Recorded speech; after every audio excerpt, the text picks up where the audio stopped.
Coming up today on Airborne, Diamond introduces the DA40 XLT. Month-old Boeing 737-800 is downed in Bali, and the EAA's AirVenture Cup lives to fly another day. Welcome to Airborne on Aero-TV. I'm Ashley Hale.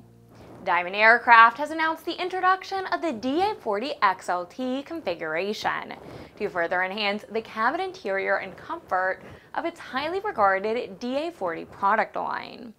The new XLT interior improves on the previous XLS premium interior with several detail enhancements, including newly molded seat patterns with integrated diamond embossed padded headrest and improved lumbar contour in both the front and rear seats. All seats are covered with ICT infrared controlled technology, 100% genuine leather, which reflects infrared rays in direct sunlight and maintains 20 degrees Celsius lower surface temperature than traditional leathers. In addition to the new seats, the following provides a brief summary of the enhanced designed features. Front seat affected width increased by 1 inch per seat. Molded pocket added to pilot inboard side panel for smartphones and electronic devices. Redesigned rear footwells for added rear seat comfort. Lower seat cushions and seat back covers easily removable for cleaning or replacement. The DA40 XLT is available in interior colors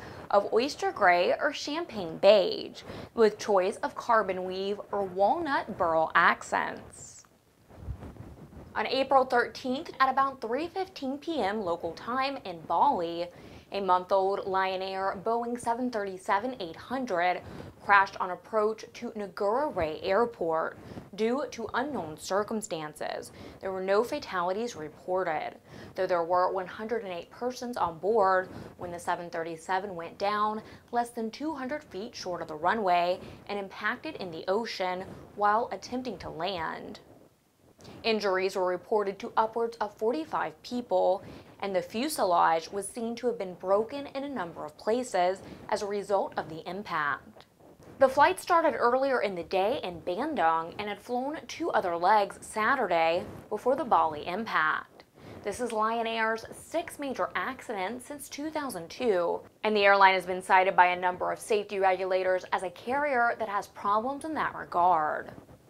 The rapidly growing carrier, though, has major orders in for both Boeing and Airbus aircraft in order to aggressively enlarge its fleet and global reach. The NTSB has sent a team of investigators to assist the government of Indonesia in the accident investigation of the Lion Air Boeing 737-800. The Indonesian National Transportation Safety Committee will be the one to release all the information.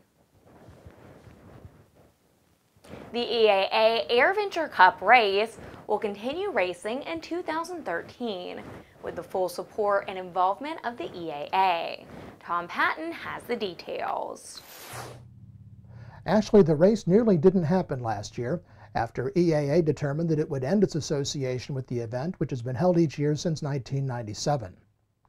The race eventually went on, but the relationship was certainly strained. But in 2013, it's a different story. Race volunteers and EAA Chairman Jack Pelton met earlier this year to coordinate details and establish guidelines for the event.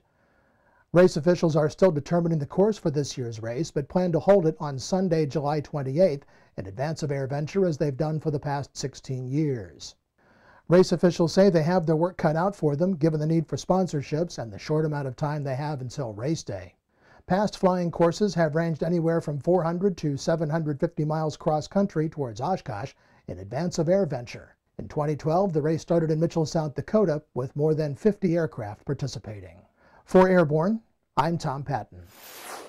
In a statement released to ANN, Lycoming has signaled that it is likely to appeal the massive $26 million verdict awarded by a jury for a July 27, 2008 plane crash near McMurray, Washington, resulting in the deaths of all 3 on board the plane. The trial in the King County Superior Court began February 4th and concluded March 21st. The plaintiffs claimed that the Lycoming 0320 engine in a Cessna 172N failed or otherwise was compromised and caused the accident and deaths. However, the NTSB investigation found that the tragedy occurred after, quote, the pilot's improper decision to continue VFR flight into instrument meteorological weather conditions. Contributing to the accident were low ceilings, reduced visibility, and mountainous terrain, end quote.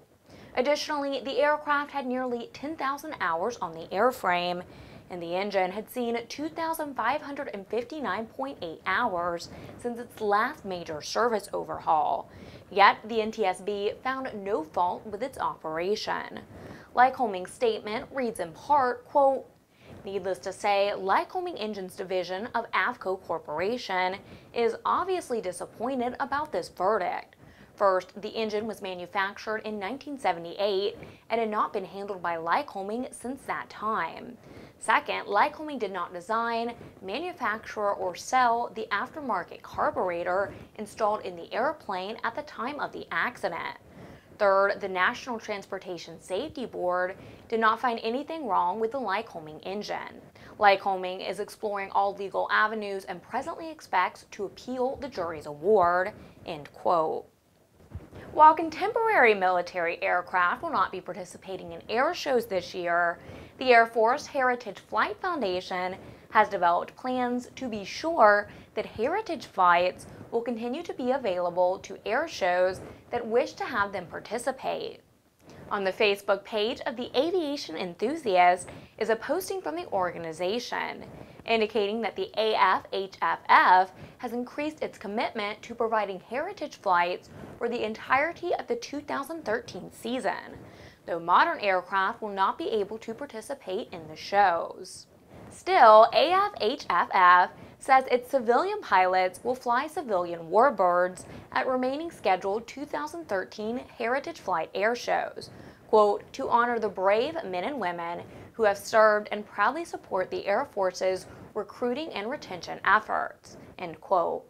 It is the Foundation's belief that in due time, when the fiscal environment changes, the U.S. Air Force will reinstate the use of modern fighters into the program. You're watching Airborne, more in a moment. Since the early days of powered flight, pilots have struggled with landing in crosswinds and learning proper crosswind landing techniques. Even today, most crosswind landing skills are learned through trial and error, sometimes with disastrous results.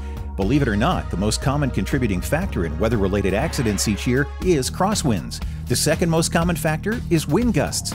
In fact, crosswinds and wind gusts cause more landing accidents than fog, thunderstorms, and icing combined. That's where the Redbird X-Wind SE comes in. It teaches pilots the proper techniques to meet and beat these top two causes of weather-related landing accidents. By placing pilots in gusty crosswind conditions for extended periods of time, the X-Wind SE gives instructors all the time they need to teach the pilot the proper techniques for landing in challenging crosswind conditions. For more information on Redbird flight simulations, the Redbird X-Wind SE, and Redbird's entire line of flight training devices, visit www.redbirdflightsimulations.com.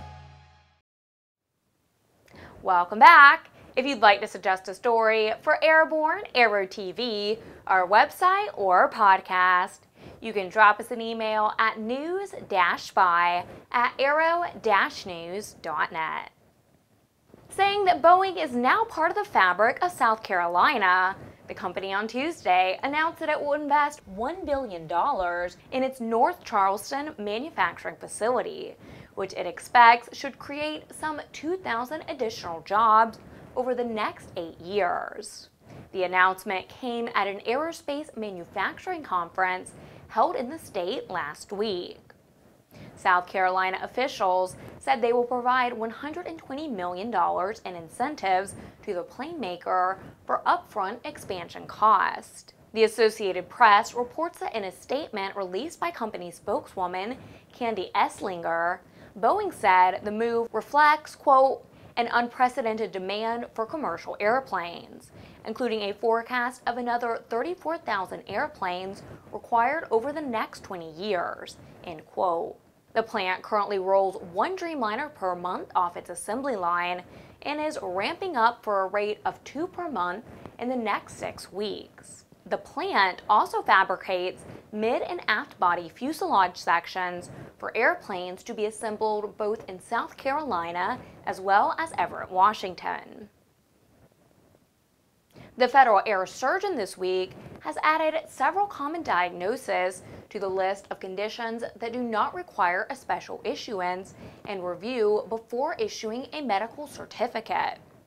The new program is called Conditions the AME Can Issue. It allows pilots with certain conditions to be issued a medical certificate without a special issuance authorization from the FAA.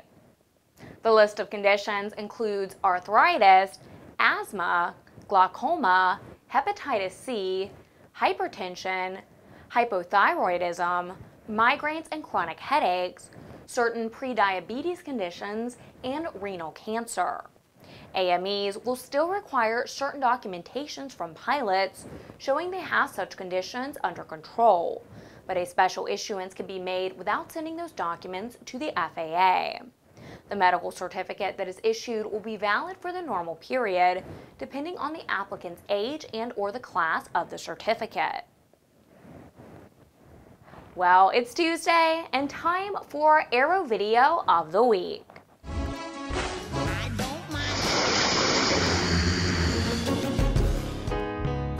Flying low through glacier valleys like these in southeast Greenland is one. Speaking of keeping cool, our AVW is an especially cool video, as it takes you on a low-level flight above Greenland's glaciers and ice flows. It's all part of NASA's Operation Icebridge to study the Arctic.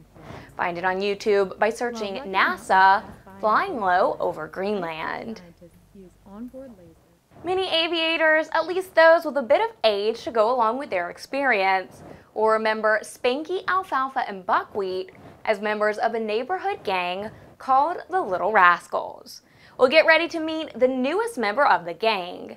The Renegade Light Sport LLC has put a carbon fiber spin on the venerable aerobatic Pitts S1C from Steen Aero, and christened the plane the Renegade Little Rascal.